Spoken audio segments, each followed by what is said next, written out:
Right. Today, I have Gabe Eberstein here to talk about psychology and art. Gabe is a PsyD candidate in psychology at Adler University in Chicago. Before we start in, Gabe was one of my students in AP Studio Art. He took a lot of different classes with me. But one thing that really makes Gabe stand out is as he showed up for the school year as a senior, he had already pretty much finished his portfolio before day one, which I've never had. I've never had another student do that before, and the work was really good. He ended up doing additional work through the semester, through the year, but he really had figured out a focus. Let's start off by just talking about your art journey. Like, when did you become interested in art? Kind of walk us through that part of it. My mom tells me that I started drawing when I was, as soon as I could pick up a pencil, about 2 years old. And she Okay. used to carry around a notebook and a pen in her purse. And whenever we would be in a waiting room or at church or something, and I would get bored, she would pull that out and I would just sit there and doodle and draw. The school that I came from before didn't have art classes, and Warsaw elementary schools did. In middle school, that's when it really started to take off for me, I think. I assume that you know who Dawn England is. Mm-hmm. She really helped with that and kind of reframing that it's not just a hobby and you absolutely can make a career out of it. You were uh, a major influence on me. Obviously, I took every single class that you taught. And I mean, my senior year, that final semester, out of I think it was 8 classes, I had 7 that were in the art hallways. And then I went on to art school. I went to Parsons New School for Design for a year in New York City. That's when I decided that, I didn't think that I wanted to make it a full time career. And so I transferred schools, switched majors, but I still use art today, both for me personally and with clients that I see. When did you first discover an interest in psychology? So that was also when I was a child. My mom went back to school late in life, and she went to Grace College to get her degree in psychology and counseling. And she didn't want to hire a babysitter, and so she took me, 10-year-old me, with her to classes at night. And so I would sit in her psychology classes and I would take notes as if I was a student. And yeah, the professors got a big kick out of that every time. But my mom was constantly talking about it because she was so immersed in it. In high school, that was one of the things that I was going between. Did I want to go down an art career path, or did I want to go down a psychology career path? When I teach art, I talk a lot about this idea that art has many purposes. It can be for physical benefits. It can do a lot of things, but there is a therapeutic side. And just at a kind of a surface level, it's interesting because as a child, one of the strong benefits of art is its ability to empower. Hmm. So as I think about being a child, and I was unlike you, I was short, and that ability for me to draw a character that could destroy things and that had a sense of power, even though it freaked out my parents at times to see these violent pictures, actually was, you can psychoanalyze this for me, but for me it felt empowering. I Yeah. don't I don't think it made me more violent as a person either. That is one of the beautiful things about art, is that it is very empowering and it is very cathartic. It gives you the ability to sort of create a world that doesn't exist, Yeah. or that you wish would exist. And so, like what you're saying, that you felt that you didn't have power, in the spaces that you were in, and so it allowed you to kind of create this space that was completely yours, Yeah. and gave you that sense of power. And I think that for me, similarly, it also did that when I was younger, that I felt much like an outcast. Hmm. um and especially when I moved to Warsaw, I wasn't very well liked by other students. That made me feel, pretty terrible about myself. And so my way of dealing with that was just drawing things that I thought were really beautiful, creating this beautiful world amidst everything that felt very ugly. Well, that's ironic because I do not remember you as being not liked by other students. I mean, I felt like students gravitated towards you. It's interesting our perception of ourselves. I think especially the girls really enjoyed being around you and talking to you. I don't Yeah. know if you remember this, but I think I called you the White Duke a couple times because there was something about Yes. you remind me of David Bowie. Yes, yes, and Anyway. I've gotten that many. I think you were the first one to tell me that. I've gotten that many times since. By high school, I kind of found my groove and kind of where I belonged. But Yeah. elementary and middle school was really, really tough, and art was one of the only ways of escaping that for me. So, is there anything else you want to say about how you use art in your personal life, or what that looks like now? Yeah, so now what that looks like is it is my way of procrastinating on things that I need to do. So this past week was finals week for me, um, in one of my final semesters of school, and I chose to spend a lot of that time staying up late working on just drawings that, or digital paintings, I guess, neglecting maybe the work that I should have been doing, maybe some of the final papers that I should have been writing. Yeah, it's a way of getting out all of that stress, all of that anxiety, and just hyper focusing on things that like little details is what Hmm. I love, and so that's it's a way of coping. First of all, introduce what is art therapy? What does that look like? So art therapy is it's under a larger umbrella of expressive therapies, and that can look like pretty much anything. I mean, there's dance therapy, music therapy. Art therapy is really like painting, drawing, the traditional, I guess, artistic medias, to kind of like what I was saying, how I use it in my personal life as a way of catharsis, as a way of expressing things that maybe clients don't necessarily have words for. And like what we were talking about earlier, art is a very empowering thing. It allows you to create something from within yourself and create a world that doesn't necessarily exist in your real life. It really provides an outlet for people to express themselves in a therapeutic way that I can then use in therapy when we're talking. Years ago, I actually looked at possibly doing a master's degree in art therapy. It sounded like some states are less progressive in using art therapy and even in terms of insurance and so on. And so I've always kind of pushed students towards getting a psychology degree and using art therapy versus being an art therapist because sometimes art therapists get excluded. They're not considered as serious what they do. You have any advice on that? I wanted a doctorate, and the doctorate that I am going for doesn't require me to have a master's prior to going into it. I can earn my master's as I go.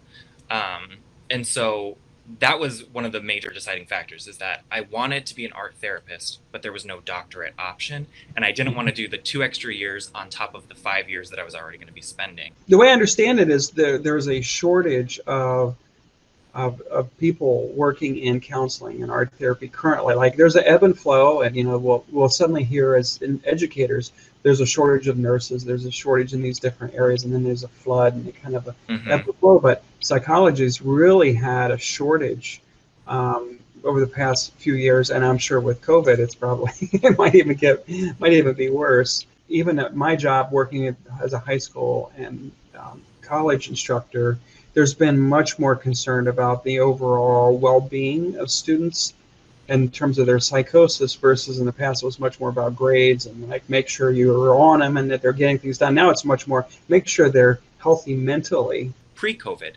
people react to traumatic experiences in different ways. Some people walk away unscathed. Some people, it really has a profound impact on them for a very long time. And so when we're going through this sort of collective trauma where it's a mass reaction to what's going on, people react differently. And Yeah. it's really good to hear that that's been the stance, is that people are that they're pushing towards the focus of mental health, because that's really important right now. And I think that a lot of my professors, who I mean, I would have described them as empathic to begin with, as they should be. They're psychologists. Even even they have kind of stepped up into really checking on us as students and making sure that we're doing okay during this time. Can you walk me through a scenario like a client shows up and you opt to use art therapy in some way? What might that look like for in a specific case? The way that I've used it before has been primarily with either testing cases or group therapy. So, in a testing case, it's usually somebody's referred for some sort of, they want to know what diagnosis they have. And so I will go through and I will give them usually an IQ test, as well as some personality tests, academic tests if it's needed. Um, and art therapy kind of comes in, it can come in the personality tests. So one of the ways that I can use that is that if I have a client who's really interested in art, or who I think that this would be really good to kind of get more information from that they can't verbally communicate to me, I'll use something like House Tree Person, which is where they have to draw a house, and then on a separate sheet of paper they draw a tree, and on a separate sheet of paper they draw a person. Or sometimes you can have them draw them all combined, and that gives you other data. But then you kind of have a conversation about what they drew and incorporate that into how they view the world, how they view themselves, how they view others. I think the way that it's more traditional art therapy is the way that I use it in group therapy. So for the past 2 years, I'm at a different place now, but for 2 years before this, I was working with women recently released from the Illinois Department of Corrections. So I was working with women coming out of prison and trying to successfully reintegrate them back into their communities. And one of the ways that we were doing that was through, I would see them individually, and then I would see them twice a week for group therapy. And in group therapy, I found that, I mean, these women really didn't have any desire to talk to me to begin with. They were very resistant. That's fine. We can just sit here and have a very easy conversation while all of you are drawing or while all of you are creating something. So I think one of the things that we did was create the book of your life. Draw me what the cover would look like, draw me what the back cover would look like, show me what the inside looks like. A lot of the women who were resistant to talk therapy found that really beneficial, because it was like, okay, you're not trying to necessarily analyze me, you just want to know me, you just want to get to know what tool for them expressing themselves, but it's also a tool for getting some buy-in to therapy, that I'm not trying to harm them, that I really am there, that I just want to get to know them, I want to help. I just took on a new part-time job where I work at the local jail, Oh and wow. I do 8 weeks of art therapy type activities with men, and there'll be about 8 men. And Gabe, I've never worked so hard but had so much fun, Yes. because you know me as a teacher, I'm dramatic. I will do whatever it takes because I hate it when people aren't paying attention. So I'll stand on tables, wear Mm-hmm. wigs, whatever I need to do. And these guys, I mean, the one guy's arms are bigger than 2 of my heads together, and they come in and they sign up for the program because it may minimize the amount of time they're there. They're very sincere, but like one of the first things they say is, I don't draw, So it's my job to help them to explore who they are, where they're at now, where they want to go. And my first idea was to have them journal. So we got these journals. Oh, that didn't go anywhere. They just, it just looked like too much of a commitment for them. So when I pulled out calligraphy stuff and we were doing lettering, they connected. It was always, so it's an hour long, and it was always like 30 minutes of talking and therapy, and then 30 minutes of art. If I did too much of either, I'd lose them. They have people coming in and dealing with faith-based programs, different things that they're coming in and talking with them about, and to just get them to make some marks on the paper, and for them to not feel like it's about how good they can draw. Mm-hmm. How do you approach your clients when they say they can't draw? So I'll bring in like various different art materials, but I'll also bring in like magazines, scissors and glue. So that way, if you feel like, okay, you're not that good of a drawer, that's fine. If you don't feel comfortable, showing everybody something that you've drawn, go through this magazine and create a collage for me with the same idea, still create the book of your life, but just do it in a different way, approach it in a different way. I'm not requiring that anybody do something that they don't feel comfortable with, because I think that that can create a very unsafe space for them. And the whole point of the space that I want to create is where they feel comfortable in sharing something that they've created and sharing about themselves. What I try to do is break it down more, almost to the elementary level. So it's little steps where when I'm working with secondary or college students, even if they don't feel like they're great at art, they've kind of committed to taking the class and pushing themselves. But in the jail situation, for them to trace or copy or cut or those kind of things, but in little simple steps is, and I wasn't ready for that. I'll be honest with you. I had these expectations and I was kind of like, oh, I'm not doing very well with this. And I realized I got to rethink this. I did do a little bit of work. We had two residential facilities. We had the women's house and the men's house. And I did a little bit of work at the men's house. And I did find that they were very different in the way that they approached things. Advice you would have for students that would be considering going into psychology or art therapy in terms of classes they take? If you're interested in art therapy, take as many art classes as you can. Also, take as many psychology courses as the high school offers. I think there's one or two, Psych 101 and Sociology 101, I think. About being a teenager is that there's so much pressure to decide what you're going to do for the next 40, 50 years of your life, that it's okay to explore a little bit and try out a few different things. So to end this segment, I'd like for you just to share just a little bit of your thinking behind the AP portfolio work. And my memory was that you were doing work that talked about women being strong and powerful, but yet beautiful. Can you kind of flesh out where you were going with that? So I took it from a third wave feminism perspective, I guess. And it's funny, initially I was just interested in drawing pinups because that was something that had sort of excited me, and that was the art that I was really into at that time. And when I brought my portfolio in on the first day of class and was showing you, you were like, wow, these women look really strong, and they remind me of sort of these feminist posters like Rosie the Riveter kind of would be. And that hadn't been my intention. It had kind of happened accidentally, where I had spent the entire summer watching RuPaul's Drag Race, and it just so happened that all of my pinups kind of looked like drag queens. So I ended up kind of going with that feminist take, and really dove into that.